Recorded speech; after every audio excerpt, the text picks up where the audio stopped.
आज मेरे संज्ञान में कुछ चीज़ें आई। मैं बैठा पढ़ रहा था तो तभी कुछ बातें मुझे अच्छी लगी जो मैं शेयर करना चाहता हूँ।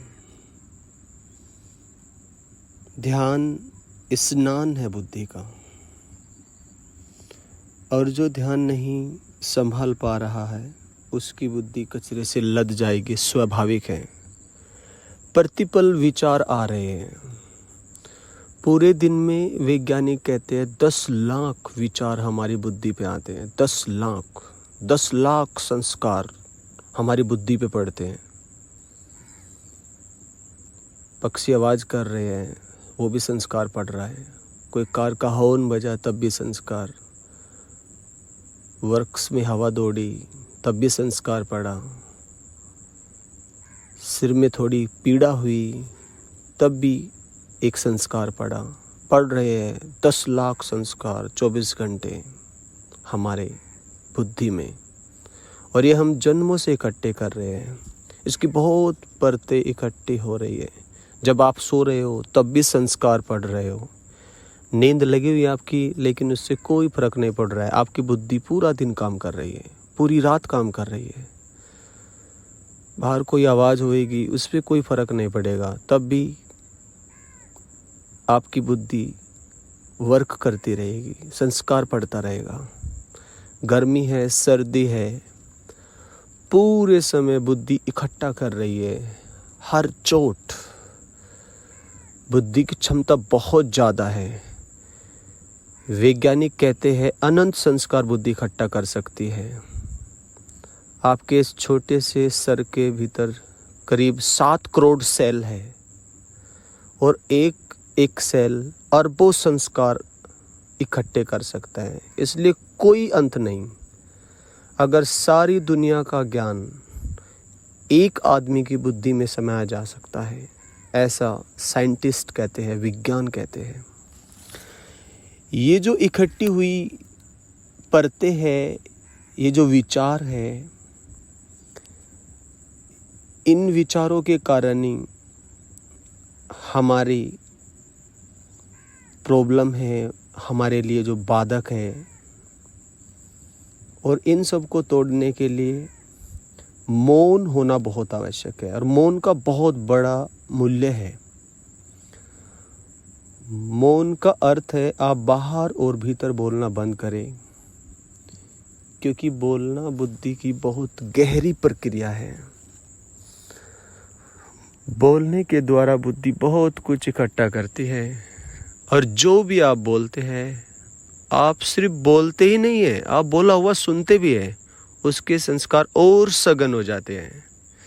जब एक ही बात आप बार बार बोलते रहते हैं, आप बार बार सुन भी रहे हैं, आपको पता नहीं होता है, और आप कचरा बोलते रहते हैं।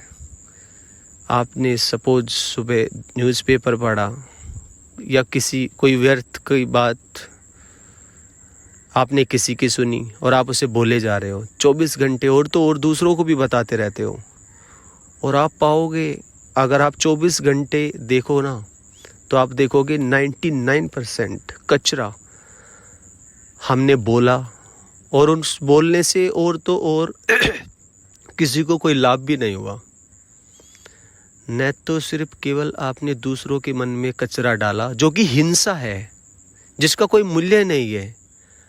आपने बोला और दूसरों के मन में डाल दिया, और जब आप बोल रहे थे तो आपने फिर से सुन लिया, आपके भीतर और दोबारा से गहरा हो गया, और फिर से उसकी कंडीशनिंग हो गई। अगर आप असत्य को भी बार बार बोलते रहते हो तो आप भूल जाओगे कि वो असत्य है, वो भी आपको लगने लगेगा कि वो सत्य है। एडोल्फ हिटलर ने कहा है, अगर कोई भी असत्य को सत्य करना है तो एक ही फिलॉसफी है, उसे बार बार बोलते रहो। दूसरे तो मानेंगे ही, आप खुद भी मानेंगे। और आप अपनी ज़िंदगी में कई बार देखोगे कि बहुत सारे असत्य आपको सत्य लगने लगेंगे, कि आपको भी ये स्मरण नहीं रहता है कि आपने कितनी बार उसको बोला है और सुना है, उसकी लीक पड़ जाती है। तो पहला काम है साधक के लिए कि अपनी वाणी को अच्छा करे, और वो ही बोले जो अनिवार्य हो, परिहारी हो, जिसके बिना काम ही ना चले, बस इतना ही बोले।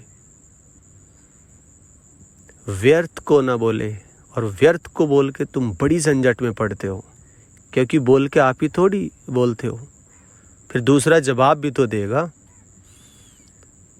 पर कभी सोचो, यदि आप संयम रखते और आप ना बोलते तो कितने उपद्रव आपके जीवन में न आते। और ऐसा सुना भी है कि एक चुप 100 को हराता है, इसलिए साधु चुप हो जाता है, उतना ही बोलता है जितना अनिवार्य है, और इतना ही बोलता है जितना किसी के लिए हितकारी हो सके, अन्यथा नहीं बोलता है। वाणी को जब आप बाहर से रोकोगे, कि वो जरूरी नहीं है कि भीतर रुक जाए, क्योंकि आप दूसरों से ना बोले तो खुद से भी बोलते रहते हैं। चुपचाप बैठे और खुद ही से बातें चल रही है, ये खुद ही से चलने वाली बात भी बड़ी घातक है, और ये भी संस्कार पे ये डिपेंड करता है।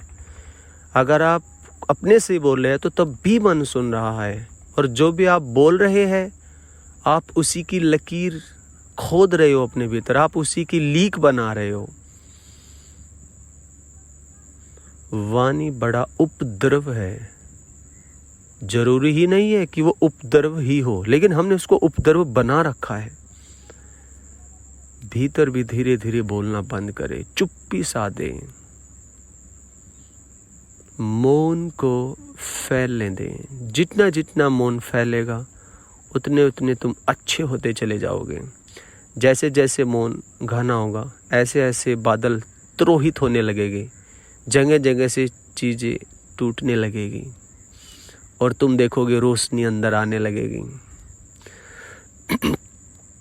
सारे धर्मों का आधार मौन है। महावीर 12 वर्ष तक मौन रहे। बुद्ध ने अनेक अनेक दिन, महीनों महीनों मौन रहे। जीसस बोलने से पहले मौन में चले गए।